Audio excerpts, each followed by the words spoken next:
ನಮಸ್ಕಾರ. ಭಾವನಾ ವಾರ್ತೆಗೆ ಸ್ವಾಗತ. ವಾರ್ತೆಗಳ ವಿವರ. ಜಿಲ್ಲೆಯ ಪ್ರತಿಷ್ಠಿತ ಐತಿಹಾಸಿಕ ಜಾತ್ರಾ ಮಹೋತ್ಸವಗಳಲ್ಲಿ ಒಂದಾದ ಭಟ್ಕಳದ ಶಿರಾಲಿಯ ಚಿತ್ರಾಪುರ ಮಠ ಸಂಸ್ಥಾನದ ಶ್ರೀ ಭವಾನಿಶಂಕರ ದೇವರ 156ನೇ ಮಹಾರಥೋತ್ಸವವು ಮಂಗಳವಾರದಂದು ಸಂಭ್ರಮದಿಂದ ನೆರವೇರಿತು. ಮಂಗಳವಾರ ಬೆಳಗ್ಗೆಯಿಂದಲೇ ಜಾತ್ರಾ ಮಹೋತ್ಸವದ ಅಂಗವಾಗಿ ವಿವಿಧ ಧಾರ್ಮಿಕ ಕಾರ್ಯಕ್ರಮಗಳು ಏಪ್ರಿಲ್ 6ರಂದು ಧ್ವಜಾರೋಹಣದೊಂದಿಗೆ ಆರಂಭವಾಗಿ ರಥೋತ್ಸವವು ಪ್ರತಿನಿತ್ಯ ಪಲ್ಲಕ್ಕಿ ಉತ್ಸವ, ಮಹಾಪ್ರಜೆ, ಬಲಿ, ಶ್ರೀಪಾದುಕಾ ಪೂಜೆ, ತೀರ್ಥ ವಿತರಣೆ, ಶ್ರೀ ಭಿಕ್ಷಾ ಪ್ರಸಾದ ವಿತರಣೆ ಹಾಗೂ ಇನ್ನಿತರ ಧಾರ್ಮಿಕ ಕಾರ್ಯಕ್ರಮಗಳು ಸೇರಿ ಹಲವಾರು ಉತ್ಸವಾದಿಗಳ ಜೊತೆಗೆ ಧಾರ್ಮಿಕ ಕಾರ್ಯಕ್ರಮಗಳು ದೇವರ ಸನ್ನಿಧಿಯಲ್ಲಿ ನಡೆದವು. ಮಂಗಳವಾರದಂದು ಮಧ್ಯಾಹ್ನ 12 ಗಂಟೆಗೆ ರಥಾರೋಹಣ ಕಾರ್ಯಕ್ರಮವು ಶ್ರೀಮಠದ ಭಕ್ತರನ್ನೊಳಗೊಂಡು ನಡೆಯಿತು. ಸಂಜೆ 5 ಗಂಟೆಗೆ ಶ್ರೀ ಸದ್ಯೋಜಾತ ಶಂಕರಾಶ್ರಮ ಸ್ವಾಮೀಜಿಯವರ ದಿವ್ಯ ಉಪಸ್ಥಿತಿಯಲ್ಲಿ ರಥೋತ್ಸವ ಕಾರ್ಯಕ್ರಮ 1000ಕ್ಕೂ ಅಧಿಕ ಜನರ ಜಯಘೋಷದೊಂದಿಗೆ ಐತಿಹಾಸಿಕ ರಥೋತ್ಸವವು ನಡೆಯಿತು. ರಥೋತ್ಸವದ ನಿಮಿತ್ತ ಭಕ್ತರು ಬೆಳಿಗ್ಗೆಯಿಂದಲೇ ಶ್ರೀಮಠಕ್ಕೆ ಆಗಮಿಸಿ ಶ್ರೀದೇವರ ಹಾಗೂ ಶ್ರೀಗಳ ದರ್ಶನವನ್ನು ಪಡೆದು ನಂತರ ರಥ ಕಾಣಿಕೆ ಸಲ್ಲಿಸಿದರು. ಸಂಜೆ ನಡೆದ ರಥೋತ್ಸವ ಕಾರ್ಯಕ್ರಮದಲ್ಲಿ ಶ್ರೀಮಠದ ಆಡಳಿತ ಮಂಡಳಿಯ ಅಧ್ಯಕ್ಷ ವಿನೋದ್ ಎಣ್ಣಿಮಡಿ, ಉಪಾಧ್ಯಕ್ಷ ಪ್ರವೀಣ್ ಕಡ್ಲೆ, ಪ್ರಧಾನ ವ್ಯವಸ್ಥಾಪಕ ನಾರಾಯಣ್ ಮಲ್ಲಾಪುರ್, ಕಾರ್ಯದರ್ಶಿ ಜಿವಿ ಭಟ್, ಭವಾನಿಶಂಕರ್ ಕೈಲಾಜೆ, ಅರುಣನ್ ನಾಡ್ಕರ್ಣಿ, ಎನ್ ಜೈವಂತರಾವ್, ಸುಭಾಸ್ ಕೊಪ್ಪೀಕರ್ ಸೇರಿದಂತೆ ಹಲವು ಗಣ್ಯರು ಉಪಸ್ಥಿತರಿದ್ದರು. ರಥೋತ್ಸವದ ನಂತರ ಸಂಜೆ 6 ಗಂಟೆಗೆ ಶ್ರೀಮಠದ ಸಭಾಂಗಣದಲ್ಲಿ ನಡೆದ ಧರ್ಮಸಭೆಯಲ್ಲಿ ಶ್ರೀಗಳು ನೆರೆದ ಭಕ್ತರಿಗೆ ಆಶೀರ್ವಚನ ನೀಡಿದರು.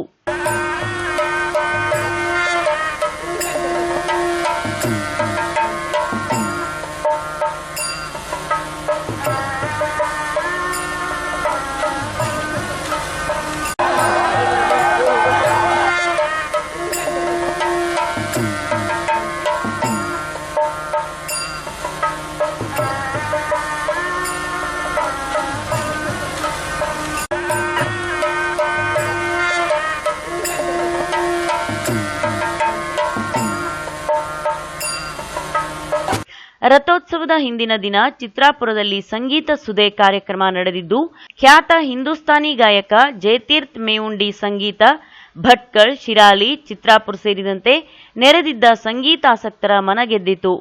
ಸತತ 3 ಗಂಟೆಗಳ ಕಾಲ ಜಯತೀರ್ಥ ಮೇವುಂಡಿಯವರು ಶ್ರೀ ಭವಾನಿಶಂಕರ ದೇವಾಲಯದ ಆವರಣದಲ್ಲಿ ಸಂಗೀತದ ಹಬ್ಬವನ್ನೇ ನಡೆಸಿದ್ದಾರೆ.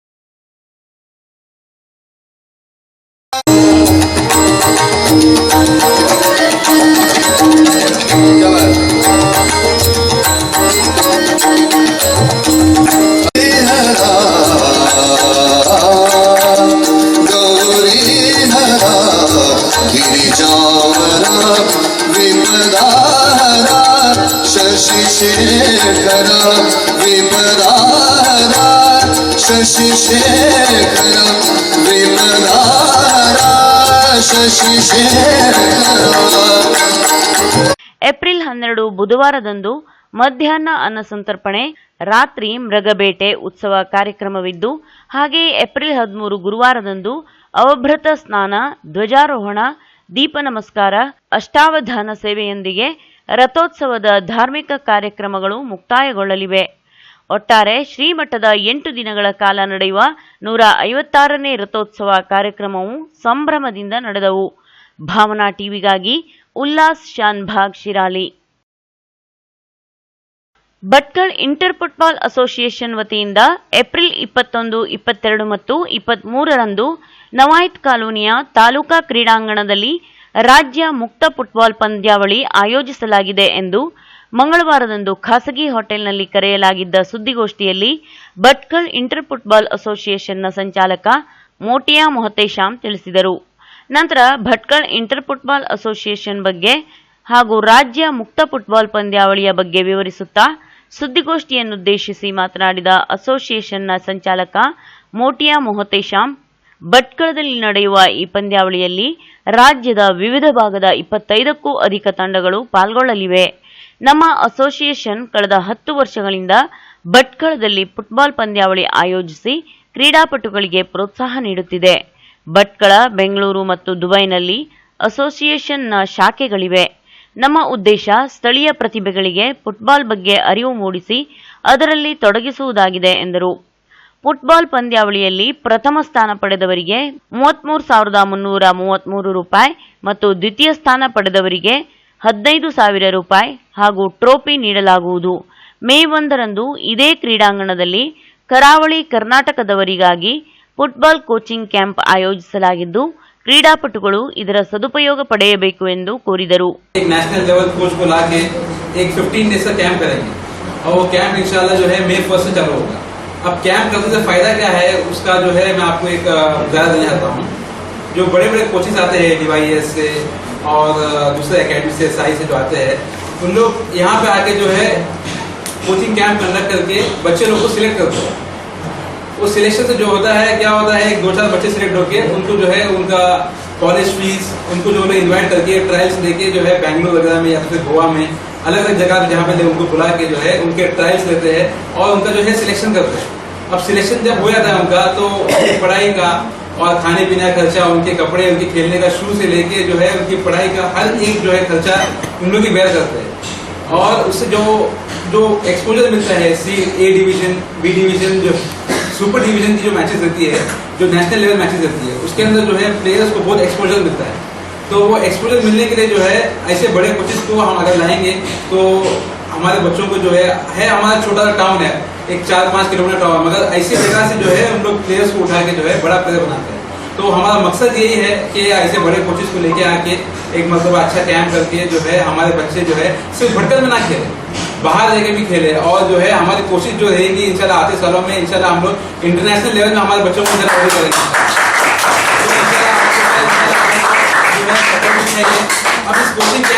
ಸುದ್ದಿಗೋಷ್ಠಿಯಲ್ಲಿ ಅಸೋಸಿಯೇಷನ್ನ ಇಕ್ಬಾಲ್ ಶಾಬಂದ್ರಿ, ಐದ್ ಮೊತೇಶಾಮ್, ರಯೀಸ್ ರಾಜಾ, ಸಕ್ಲೇಂ SM, ಮಾವಿಯಾ ಸೇರಿದಂತೆ ಅಸೋಸಿಯೇಷನ್ನ ಸದಸ್ಯರು ಉಪಸ್ಥಿತರಿದ್ದರು. ಭಾರತದ ನ್ಯಾಯಾಂಗ ವ್ಯವಸ್ಥೆ ಸದೃಢವಾಗಿದ್ದು ಇಲ್ಲಿ ನಿರಪರಾಧಿಗಳಿಗೆ ಅನ್ಯಾಯವಾಗುವ ಪ್ರಮೇಯವೇ ಇಲ್ಲ ಎಂದು ನ್ಯಾಯಾಲಯದಿಂದ ಸೋಮವಾರ ಬಿಡುಗಡೆಗೊಂಡ ಮೌಲಾನಾ ಶಬ್ಬೀರ್ ಗಂಗಾವಳಿ ಹೇಳಿದರು. ಇಂಡಿಯನ್ ಮುಜಾಹಿದ್ದೀನ್ ನಂಟು ಹೊಂದಿ ವಿವಿಧೆಡೆಗೆ ಬಾಂಬು ಪೂರೈಸುತ್ತಿದ್ದ ಆರೋಪದಡಿ 2008ರಲ್ಲಿ ಪೂನಾದಲ್ಲಿ ಬಂಧಿತನಾಗಿದ್ದ ಮೌಲಾನಾ ಶಬ್ಬೀರ್ ಗಂಗಾವಳಿ ಇವರನ್ನು ಸಾಕ್ಷ್ಯಾಧಾರ ಕೊರತೆಯಡಿಯಲ್ಲಿ ಮಂಗಳೂರಿನ ನ್ಯಾಯಾಲಯದಿಂದ ಸೋಮವಾರ ಬಿಡುಗಡೆಗೊಳಿಸಿತ್ತು. ಈ ಹಿನ್ನೆಲೆಯಲ್ಲಿ ಮೌಲಾನಾ ಶಬ್ಬೀರ್ ತಮ್ಮ ಮನೆಯಲ್ಲಿ ಸುದ್ದಿಗೋಷ್ಠಿಯಲ್ಲಿ ಮಾತನಾಡಿದರು. ನವೆಂಬರ್ 30ರಂದು ಪುಣೆಯ ಬಳಿಯ ಮಸೀದಿಯ ಬಳಿಯಿಂದ ತನ್ನನ್ನು ಮುಂಬೈನ ಪೊಲೀಸರು ನಕಲಿ ನೋಟು ಮತ್ತು ಜಿಹಾದಿ ಬರವಣಿಗೆ ಹೊಂದಿದ್ದೇನೆ ಎನ್ನುವ ಆರೋಪದಲ್ಲಿ ಬಂಧಿಸಿದ್ದರು. ಪುಣೆಯ ನ್ಯಾಯಾಲಯ 5 ವರ್ಷ ಶಿಕ್ಷೆ ಪ್ರಕಟಿಸಿತ್ತು. ಸನ್ನಡತೆ ಆಧಾರದಲ್ಲಿ 6 ತಿಂಗಳು ಮೊದಲೇ ಬಿಡುಗಡೆಯ ಭಾಗ್ಯ ದೊರಕಿದರೂ ಬೆಂಗಳೂರಿನ ಚಿನ್ನಸ್ವಾಮಿ ಕ್ರೀಡಾಂಗಣ ಬಾಂಬ್ ಸ್ಫೋಟ ಪ್ರಕರಣದಲ್ಲಿ ಬೆಂಗಳೂರಿನ ಪೊಲೀಸರು ವಶಕ್ಕೆ ಪಡೆದರು. ವಿವಿಧ ನ್ಯಾಯಾಲಯದಲ್ಲಿ ಜಾಮೀನಿಗೆ ಅರ್ಜಿ ಸಲ್ಲಿಸಿದರೂ ಪ್ರಯೋಜನವಾಗಲಿಲ್ಲ. ಸುಪ್ರೀಂ ಕೋರ್ಟ್ನ ಮೊರೆ ಹೋದಾಗ 1 ವರ್ಷದೊಳಗೆ ಪ್ರಕರಣವನ್ನು ಇತ್ಯರ್ಥಗೊಳಿಸುವಂತೆ ಸೂಚನೆ ನೀಡಿತ್ತು. ಶೀಘ್ರದಲ್ಲಿ ತನಿಖೆ ನಡೆಸಿದ ನ್ಯಾಯಾಲಯ तन्नन्नु दोषमुक्तनेंदु घोषिसी बिडुगडेಗೊಳಿಸಿದೆ वो लम्हात खास तौर से मुझ पर और मेरी वालिदा पर और मेरे भाई और मेरे बहनों पर और ख़ास करके मुझे चाहने वाले जिन लोगों पर जो बात जो मेरी गिरफ्तारी की जो सुनी है उन लोगों के लिए तो वो बात बहुत ही पहाड़ बनकर दुख का पहाड़ बनकर गिर पड़ी। इसलिए वो हालात हर तरह से जुल्म और सितम के पहाड़ तोड़े गए। सिर्फ इस बिना पर के मैं सिर्फ एक भटकली मुसलमान हूँ और एक मौलवी हूँ, वरना मेरा कोई भी किसी से रिलेशन कोई ताल्लुक़ नहीं था, न मैंने कभी सोचा भी नहीं था। लेकिन तरह तरह की झूठे इल्ज़ामात लगाकर मुझको बंद कर दिए गए। जैसा कि मैं 2008 से मैं जेल में हूँ, लेकिन 2010 के केस मुझ पर फिक्स करने जा रहे हैं। वहाँ पर भी मुझको हर तरह से जो टेररिस्ट जो जितने भी जो केसें हैं उससे बिल्कुल मुझको बाइज्जत बरी कर दिया गया। और मैं इस बात पर माशाल्लाह अपनी हिंदुस्तानी जितने भी जो कानून है ला मैं उस पर फ़ख्र करता हूँ। माशाल्लाह यहाँ पर जो भी कानून है इंशाल्लाह हमें यहाँ पर इंसाफ मिलता है। ये निचली अदालत नहीं है तो ऊपरी अदालत में तो इंसाफ मिलता है। हम एक इंडियन और एक हिंदुस्तानी नाते होने की वजह से मुझे इस पर अपने इंडिया के होने पर और अपने एक हिंदुस्तानी होने पर मुझे बहुत बड़ा फ़ख्र है कि मुझे एक इंसाफ मिला। और इस तरह के दूसरे मेरे भाइयों को भी इंशाल्लाह आज नहीं तो कल सबको भी इंशाल्लाह इंसाफ मिलेगा। देखो जेल में तो जब मुझको एंटी टेररिस्ट कोर्ट जब मुझे रात में आई, मैं मस्जिद में था, तो तकरीबन 1 बजे की रात में मुझको आकर उठाई, पहले मेरे जीजाजी को, और मुझे लेके गए। और इस तरह जुल्म सितम, पूरी तरह से मस्जिद को जो है पूरी पुलिस घेरी हुई थी, चारों तरफ से मुझको पकड़ लिया। और पकड़ने के लिए मुझे जो है बाद में लेके जाके बस मारना ही, रात भर मारते रहे। हर तरह से जुल्म, हर तरह की पहाड़, कहीं जो है नाजुक जगहों पर जो गुप्त अंग जो रहते हैं वहाँ पर जो है इंतहा बेइंतहा जुल्म की जो हद उन्होंने कर दी। और बार बार यही पूछा जाता कि फलां कहाँ है, फलां कहाँ है, और तुम्हारा जो है क्या कसूर है, तुम क्या किया है। इस तरह के झूठे इल्जाम लगा के मुझको पकड़ा गया। मुझको पकड़ाई, दहशतगर्दी के सिलसिले में पकड़ा, लेकिन उसके बाद उनको कुछ नहीं मिला सबूत। फिर मुझको झूठे केस में, जो जाली नोट, फेक करेंसी के केस में मुझको फंसाया गया, वरना मेरे पास तो 1 रुपया भी नहीं मिला। लेकिन इस तरह के जुल्म के रातों में उठाना, रातों में मारना, इसी तरह दाढ़ियां खींचना, इसी तरह जो है एक तरह की जो है चीज़ें, एक तरह की बहुत ही तेजाब जैसी चीज़ें रहती है जो बाथरूम की जगह पर बिल्कुल डाल दिया जाता है, जिसकी वजह से आदमी ना ठहर सकता है, उसको सोने भी नहीं देते, बल्कि उसको खड़ा करते हैं और मारने लगते हैं। इस तरह की बहुत सी जुल्म है।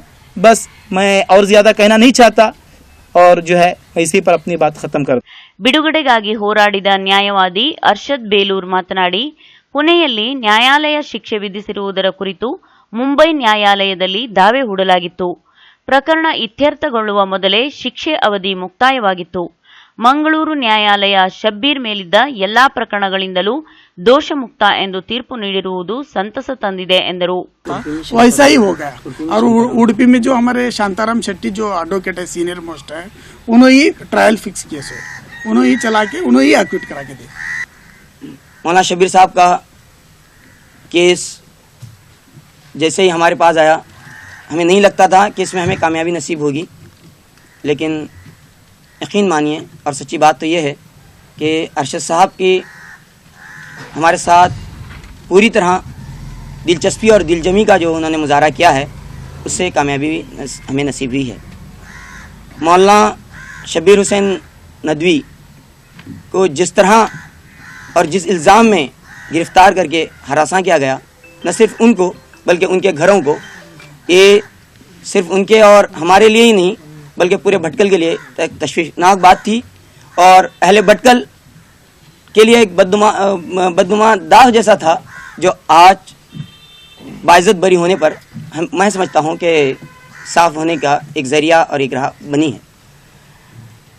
इस सिलसिले में APCR ने इब्तिदा ही से एक कोशिश की कि मौलाना, चूँकि अदालत उनके सिलसिले में फ़ैसला नहीं सुनाई थी कि वाक़ई में मुजरिम है, और इसी को हम बुनियाद बनाते हुए कि जब तक अदालत इस बात का फ़ैसला नहीं सुनाती हम उनको मुजरिम नहीं मानेंगे। APCR का ये मकसद और ये तरीक़ाकार भी रहा है कि जब तक अदालत जिसके बारे में मुजरिम का फ़ैसला न सुनाए हम उसको मुजरिम नहीं मानते, और उस सिलसिले में पूरी तरह तगदो और जदोजहद करते हैं। APCRನ ಉತ್ತರ ಕನ್ನಡ ಜಿಲ್ಲಾ ಕನ್ವೀನಿಯರ್ ಕಮರುದ್ದೀನ್ ಮಾಸೈಕ್ ಮಾತನಾಡಿ, ಪೂನಾದಲ್ಲಿ ಈ ಪ್ರಕರಣದ ಕುರಿತು ತೆರಳಿದಾಗ ನಾವು ಭಟ್ಕಳದವರೆಂದು ತಿಳಿದಾಗ ವಸತಿ ಗೃಹದಲ್ಲಿ ನಮಗೆ ರೂಮು ನೀಡಲು ನಿರಾಕರಿಸಲಾಯಿತು ಎಂದು ತಾವು ಪಟ್ಟ ಸಂಕಷ್ಟಗಳ ಕುರಿತು ಹೇಳಿದರು. ಈ ಸಂದರ್ಭದಲ್ಲಿ ಮೌಲಾನಾ ಜುಬೇರ್ ಸೇರಿದಂತೆ ಆತನ ಸಂಬಂಧಿಕರು, ಗೆಳೆಯರು ಸೇರಿದಂತೆ ಇತರರು ಇದ್ದರು.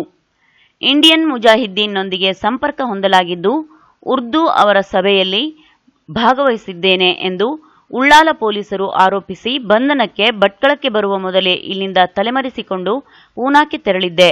ಅಲ್ಲಿ ಪ್ರಾರ್ಥನಾ ಮಂದಿರವೊಂದರಲ್ಲಿ ಕೆಲಸ ಮಾಡುತ್ತಿದ್ದಾಗ ಮುಂಬೈ ಪೊಲೀಸರು ಬಂಧಿಸಿದ್ದರು. ಇಕ್ಬಾಲ್ ಮತ್ತು ರಿಯಾಜ್ ಭಟ್ಕಳ್ ಸಂಪರ್ಕದಲ್ಲಿ ಇರುವುದಾಗಿ ಆರೋಪಿಸಿ ಜೈಲಿನಲ್ಲಿ ಹಿಂಸಿಸಿದ್ದರು. ನಂತರ ಚಿನ್ನಸ್ವಾಮಿ ಕ್ರೀಡಾಂಗಣದ ಪ್ರಕರಣದಲ್ಲಿ ಪ್ರಮುಖ ಆರೋಪಿಯಾಗಿ ಬೆಂಗಳೂರು ಪೊಲೀಸರು ವಶಕ್ಕೆ ಪಡೆದರು. ನಾವು ನ್ಯಾಯಾಲಯದ ಹೋರಾಟ ನಡೆಸಿ ಎಲ್ಲ ಆರೋಪದಿಂದ ಮುಕ್ತನಾಗಿದ್ದೇನೆ. ಭಾರತದ ನ್ಯಾಯಾಂಗ ವ್ಯವಸ್ಥೆಯಲ್ಲಿ ಸಂಪೂರ್ಣ ವಿಶ್ವಾಸವಿದೆ ಎಂದು ಮೌಲಾನಾ ಶಬ್ಬೀರ್ ಗಂಗಾವಳಿ ಹೇಳಿದರು. ಇಷ್ಟೆಲ್ಲ ಆಗಬೇಕಾದರೆ ಬರೋಬ್ಬರಿ 9 ವರ್ಷ ಬೇಕಾಯಿತು. ಈ 9 ವರ್ಷಗಳಲ್ಲಿ ದೇಶ ಹಲವು ಬದಲಾವಣೆ ಕಂಡಿದೆ. ತಾನು ಹುಟ್ಟಿ ಬೆಳೆದ ಭಟ್ಕಳ ಸಂಪೂರ್ಣ ಬದಲಾಗಿದೆ. ಮಗನ ನಿರೀಕ್ಷೆಯಲ್ಲಿದ್ದ ಬಡ ತಾಯಿಯ ದೇಹದ ಚರ್ಮ ಸುಕ್ಕುಗಟ್ಟಿದೆ. ತನ್ನ ಗಂಡನನ್ನು ಕಳೆದುಕೊಂಡ ಈಕೆ ತನ್ನಾಸರೆಯಾಗಿರುವ ಮಗನ ಬರುವಿಕೆಗಾಗಿ ಜೀವವನ್ನು ಗಟ್ಟಿಯಾಗಿಟ್ಟುಕೊಂಡು ಬದುಕುತ್ತಿದ್ದಾರೆ. ಮನೆ ಮಂದಿಗೆ ಆಸರೆಯಾಗಬೇಕಾಗಿದ್ದ ಮಗ ತನ್ನ 27ನೇ ವಯಸ್ಸಿನಲ್ಲಿಯೇ ಜೈಲು ಪಾಲಾದ.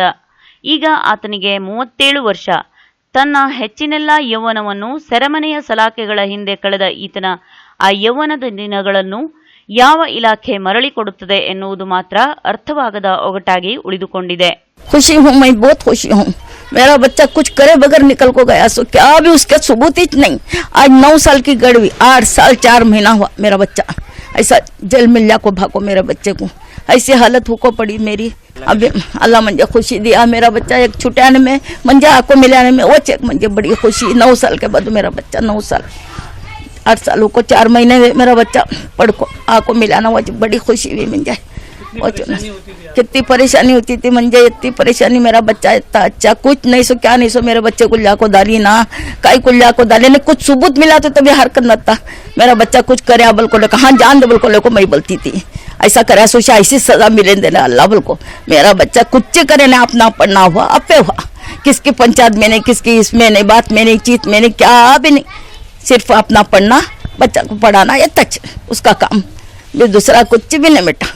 ऐसे हालत पर मेरे बच्चे को लाको दाल को आज इतने साल करे लड़ाए मेरे बच्चे को खाली बेकार का. ಶ್ರೀ ಕ್ಷೇತ್ರ ಬಂಗಾರಮಕ್ಕಿ ಗೇರುಸಪ್ಪ ಹೊನ್ನಾವರದಲ್ಲಿ ಶ್ರೀ ಕ್ಷೇತ್ರದ ಧರ್ಮಾಧಿಕಾರಿಗಳಾದ ಶ್ರೀ ಮಾರುತಿ ಗುರೂಜಿಯವರ ದಿವ್ಯ ಉಪಸ್ಥಿತಿಯಲ್ಲಿ ಸಂಸ್ಕೃತಿ ಕುಂಭ ಮಲೆನಾಡ ಉತ್ಸವ 2017ರ 6ನೇ ದಿನದಂದು ಶಿರಸಿಯ ಹಿರಿಯ ತೆರಿಗೆ ಅಧಿಕಾರಿಗಳಾದ ಶ್ರೀ ವಿನಯ್ ಹೆಗಡೆ ಇವರು ದೀಪವನ್ನು ಬೆಳಗುವುದರ ಮೂಲಕ ಕಾರ್ಯಕ್ರಮಕ್ಕೆ ವಿದ್ಯುಕ್ತ ಚಾಲನೆ ನೀಡಿದರು. ಕಾರ್ಯಕ್ರಮದ ಉದ್ಘಾಟಕರಾದ ವಿನಾಯಕ್ ಹೆಗಡೆ ಇವರು ಮಾತನಾಡಿ, ಸರ್ಕಾರ ಅಭಿವೃದ್ಧಿ ಮಾಡಬೇಕಾದಂತಹ ಕೆಲಸವನ್ನು ಶ್ರೀ ಮಾರುತಿ ಗುರೂಜಿಯವರು ಮಾಡುತ್ತಿದ್ದಾರೆ. ಈ ಎಲ್ಲ ಕಾರ್ಯ ಸೇವೆಗಳನ್ನು ಮಾಡಲು ಅವರಲ್ಲಿ ದೈವಶಕ್ತಿ ಇದೆ. ಪ್ರತಿ ವರ್ಷವೂ ಸ್ಥಳೀಯ ಪ್ರತಿಭೆಗಳಿಗೆ ಅವಕಾಶ ನೀಡುತ್ತಿದ್ದು, ಕಲೆ ಸಂಸ್ಕೃತಿಗಳ ಪೋಷಣೆ ಮತ್ತು ಬೆಳವಣಿಗೆಗೆ ಈ ಸಂಸ್ಕೃತಿ ಕುಂಭ ಮಲೆನಾಡ ಉತ್ಸವದಿಂದ ದೊರೆಯುತ್ತಿದೆ ಎಂದು ನುಡಿದರು. ಶ್ರೀ ವೀರಾಂಜನೇಯ ಜಾನಪದ ಶ್ರೀ ಪ್ರಶಸ್ತಿ ಸನ್ಮಾನಿತರಾದ ಪ್ರೊಫೆಸರ್ ವಿಷ್ಣು ರಾಮಕೃಷ್ಣ ಜೋಶಿಯವರು ಮಾತನಾಡಿ, ಸಾಮಾನ್ಯವಾಗಿರುವ ಈ ಕ್ಷೇತ್ರವನ್ನು ಶ್ರೀ ಮಾರುತಿ ಗುರೂಜಿಯವರು ಭಕ್ತರ ಕ್ಷೇತ್ರವಾಗಿ ಪರಿವರ್ತಿಸಿದ್ದಾರೆ. ಇನ್ನು ಕೆಲವು ವರ್ಷದಲ್ಲಿ ಶ್ರೀ ಕ್ಷೇತ್ರವು ರಾಜ್ಯದ ಭಕ್ತಿ ಕ್ಷೇತ್ರಗಳಲ್ಲಿ ಮೊದಲ ಸ್ಥಾನ ಪಡೆಯಲಿದೆ. ಇಂದು ನನಗೆ ನೀಡಿದ ಪ್ರಶಸ್ತಿ ಅದು ದೇವರ ಅನುಗ್ರಹ ಎಂದು ನುಡಿದರು. ಶಿರಸಿಯ ಪ್ರಸಿದ್ಧ ಮಕ್ಕಳ ತಜ್ಞರಾದ ಡಾಕ್ಟರ್ ದಿನೇಶ್ ಹೆಗಡೆಯವರು ಮಾತನಾಡಿ, ಸಾಂಸ್ಕೃತಿಕ ಕಾರ್ಯಕ್ರಮವು ನಮ್ಮ ಜೀವನದ ಒಂದು ಭಾಗ. ಇದು ನಮ್ಮ ಸಮಾಜದ ಜನರಿಗೆ ನೆಮ್ಮದಿ, ಶಾಂತಿ ಕೊಡುತ್ತದೆ. ಈ ಸಂಸ್ಕೃತಿ ಕುಂಭ ಮಲೆನಾಡ ಉತ್ಸವವು ಕಲಾವಿದರಿಗೆ ತಮ್ಮ ಪ್ರತಿಭೆಯನ್ನು ಪ್ರದರ್ಶಿಸಲು ಸಹಾಯಕವಾಗಿದೆ ಎಂದು ನುಡಿದರು. ಕಾರ್ಯಕ್ರಮದ ಅಧ್ಯಕ್ಷರಾದ ಶ್ರೀ ಶಶಿಭೂಷಣ್ ರವರು ಮಾತನಾಡಿ, ಈ ಬಂಗಾರಮಕ್ಕಿ ಕ್ಷೇತ್ರವು ಬಂಗಾರದಿಂದ ತುಂಬಿದೆ, it is N golden place ಎಂದು ಹೇಳುವುದರ ಮೂಲಕ ಹೊನ್ನಿನ ಊರಾದ ಹೊನ್ನಾವರದ ಶ್ರೀ ಕ್ಷೇತ್ರ ಭಕ್ತಿಯ ಹೊನ್ನಿನಿಂದ ಕೂಡಿದೆ. ಎಲ್ಲಾ ರೀತಿಯ ಕಲೆ ಸಂಸ್ಕೃತಿಗಳನ್ನು ಒಂದುಗೂಡಿಸುವ ಪ್ರಯತ್ನ ಶ್ರೀ ಕ್ಷೇತ್ರದ ಮಾರುತಿ ಗುರೂಜಿಯವರು ಮಾಡುತ್ತಿದ್ದಾರೆ. ಅವರ ಈ ಕಾರ್ಯದಕ್ಷತೆಗೆ ಎಷ್ಟೇ ಪ್ರಶಸ್ತಿ ನೀಡಿದರೂ ಸಾಲದು. ಇಂತಹ ಉತ್ಸವಕ್ಕೆ ಸರ್ಕಾರವು ಪ್ರೋತ್ಸಾಹಿಸಿ ಸಹಕರಿಸಬೇಕಾಗಿದೆ ಎಂದು ಮನದಾಳದ ಮಾತನ್ನು ನುಡಿದರು. ಶ್ರೀ ಕ್ಷೇತ್ರದ ಧರ್ಮಾಧಿಕಾರಿಗಳಾದ ಶ್ರೀ ಮಾರುತಿ ಗುರೂಜಿಯವರು ನೆರೆದಿರುವ ಸರ್ವ ಭಕ್ತ ವೃಂದವನ್ನು ಉದ್ದೇಶಿಸಿ, ಆನಂದ ಎಂಬುದು ನಕ್ಕಾಗ ಸಿಗುತ್ತದೆ, ಅದು ಸಂತೆಯಲ್ಲಿ ಸಿಗುವುದಿಲ್ಲ. ಆನಂದ ಎಂಬುದು ಮನಸ್ಸಿಗೆ ಸಂತೋಷ, ಖುಷಿ ನೀಡುತ್ತದೆ. ಅಂತಹ ಆನಂದವನ್ನು ಉತ್ಸವವು ಕೊಡುತ್ತದೆ. ಉತ್ಸಾಹವು ನವೋಲ್ಲಾಸಕ್ಕೆ ಕಾರಣವಾಗಬೇಕು. ನವ ಕಲಾವಿದರನ್ನು ಹುಟ್ಟುಹಾಕುವುದೇ ಅದರ ಉದ್ದೇಶ. ಉತ್ ಎಂದರೆ ಮೇಲಕ್ಕೆ, ಸವ ಎಂದರೆ ಎತ್ತುವುದು ಎಂದರ್ಥ. ಒಟ್ಟಿನಲ್ಲಿ ಉತ್ಸವ ಎಂದರೆ ಮೇಲಕ್ಕೆ ಎತ್ತುವುದು ಎಂದರ್ಥ. ನೋವು ಉಂಡವರಿಗೆ, ನೋವಿನಲ್ಲಿದ್ದವರಿಗೆ ಮೇಲಕ್ಕೆತ್ತುವ ಕೆಲಸ ಉತ್ಸವ ಮಾಡುತ್ತದೆ. ಶ್ರೀ ಕ್ಷೇತ್ರವು ಇಲ್ಲಿಗೆ ಬರುವ ಸಾವಿರಾರು ಭಕ್ತಾದಿಗಳಿಗೆ ಉತ್ಸವದ ಮೂಲಕ ನೆಮ್ಮದಿ, ಶಾಂತಿ ನೀಡುತ್ತಿದೆ ಎಂದು ಆಶೀರ್ವಚನ ನೀಡಿದರು. ಸಭಾ ಕಾರ್ಯಕ್ರಮದ ನಂತರ ವಿವಿಧ ಕಲಾವಿದರಿಂದ ಸಾಂಸ್ಕೃತಿಕ ಕಾರ್ಯಕ್ರಮಗಳು ನಡೆಯಿತು. ಮುರುಡೇಶ್ವರ ಗ್ರಾಮೀಣ ಶಿಕ್ಷಣ ಪ್ರತಿಷ್ಠಾನದ ವತಿಯಿಂದ ಯುವಕ ಯುವತಿಯರಿಗಾಗಿ ಹಾಗೂ ಮಹಿಳೆಯರಿಗಾಗಿ ಮಕ್ಕಳ ರಜಾ ಕಾಲಾವಧಿಯ ಪ್ರಯುಕ್ತ ತಾರೀಖ್ 18/4/2017 ಮಂಗಳವಾರದಿಂದ 1 ತಿಂಗಳ ಕಾಲಾವಧಿಯ ಉಚಿತ ಟೇಲರಿಂಗ್, ಕಸೂತಿ, ಡಿಸೈನಿಂಗ್, ಮ್ಯಾಟ್ ತಯಾರಿಕಾ ತರಬೇತಿಯ ಜೊತೆಗೆ ಅಕೌಂಟ್ಸ್ ಹಾಗೂ ಇಂಗ್ಲಿಷ್ ತರಬೇತಿ ನೀಡಲಾಗುವುದು. ಈ ತರಬೇತಿಗಳು ಪ್ರತಿದಿನ ಮಧ್ಯಾಹ್ನ 2:30ರಿಂದ ಸಂಜೆ 5ರವರೆಗೆ ಹಾಗೂ ಪ್ರತಿ ಮಂಗಳವಾರ ಮಾತ್ರ ಅಕೌಂಟ್ಸ್ ತರಬೇತಿಯನ್ನು ನೀಡಲಾಗುವುದು. ಆಸಕ್ತ ಯುವಕ ಯುವತಿಯರು ಹಾಗೂ ಮಹಿಳೆಯರು ತಾರೀಖ್ 18/4/2017 ಮುರುಡೇಶ್ವರ ಗ್ರಾಮೀಣ ಶಿಕ್ಷಣ ಪ್ರತಿಷ್ಠಾನದ ಕಚೇರಿಗೆ ಬಂದು ಹೆಸರು ನೋಂದಾಯಿಸಿಕೊಳ್ಳಬೇಕೆಂದು ಸಂಸ್ಥೆಯ ಯೋಜನಾ ನಿರ್ದೇಶಕಿ ಶ್ರೀಮತಿ ಆಶಾ ಕಾಮತ್ರವರು ಪ್ರಕಟಣೆಯಲ್ಲಿ ತಿಳಿಸಿದ್ದಾರೆ. ಹೆಚ್ಚಿನ ಮಾಹಿತಿಗಾಗಿ ಎಸ್ಎಸ್ ಕಾಮತ್, ಆಡಳಿತ ಧರ್ಮದರ್ಶಿಗಳು, ಮೊಬೈಲ್ ನಂಬರ್ 9902688754ಗೆ ಸಂಪರ್ಕಿಸಲು ಕೋರಲಾಗಿದೆ. ನಿರಂತರ ರಂಜನೆ, ನಿಮ್ಮೂರಿನ ಸುದ್ದಿ ಮನೆ. ನೋಡ್ತಾ ಇರಿ ಭಾವನಾ ಟಿವಿ, ಇದು ನಿಮ್ಮ ವಾಹಿನಿ. ಇಲ್ಲಿಗೆ ಭಾವನಾ ವಾರ್ತೆ ಮುಕ್ತಾಯವಾಯಿತು. ಮತ್ತೆ ಭಾವನಾ ವಾರ್ತೆಯೊಂದಿಗೆ ಭೇಟಿಯಾಗೋಣ. ಅಲ್ಲಿಯವರೆಗೂ ನಮಸ್ಕಾರ.